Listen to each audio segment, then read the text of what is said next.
I can't say I fully understand, Lira. Zythar admitted, his voice calm and thoughtful. But I think I get what you mean. It's like your understanding of the cosmos is expanding, right?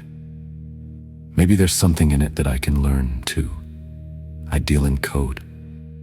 But I've never thought of the universe as being alive in that way. Lira beamed. Exactly.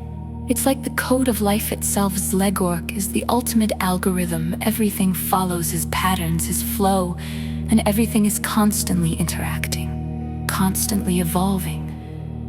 I think it's something you, of all people, would really get if you just... She paused, then added playfully.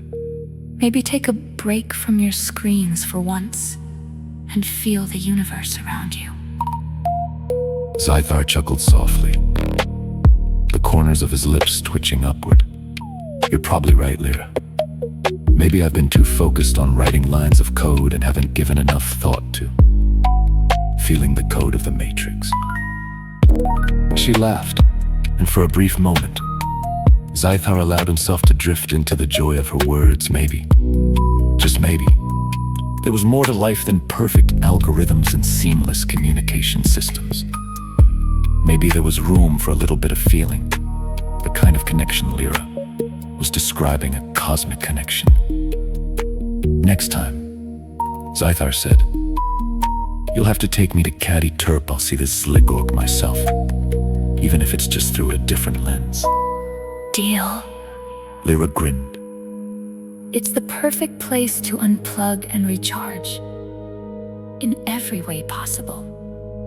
As the call ended, Zythar resumed his work, but something felt different.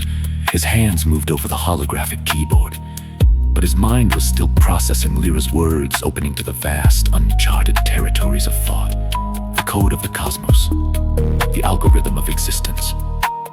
Perhaps there was more than one way to view the universe, after all. The greatest mysteries often weren't solved with logic alone. Maybe, just maybe, Zythar would take the next step in his awakening. Zythar sat at his desk, the soft hum of his workstation filling the silence. His hands, though still graceful and poised, no longer hovered over the lines of code as they usually did. Instead, his focus had shifted entirely to something far more abstract. His curiosity, piqued by Lira's passionate description, had led him down a different kind of rabbit hole.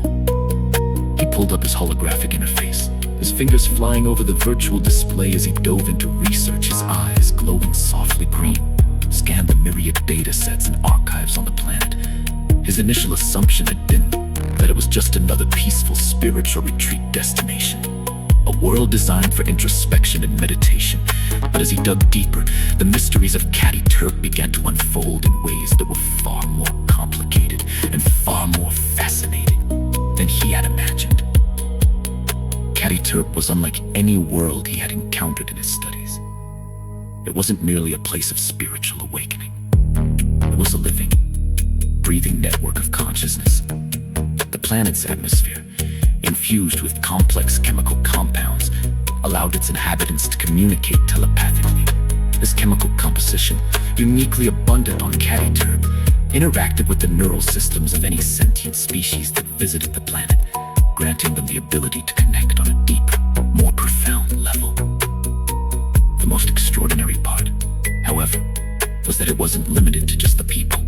The planet itself, the trees, the oceans, even the soil, was a conscious communicative entity. The trees, known as the Valkyrie, could speak through the vibrations they emitted into the air, which, when interpreted by the brain through the telepathic link, allowed for a shared understanding between species.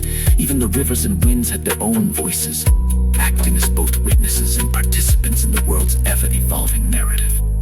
Zythar could definitely say his curiosity was piqued.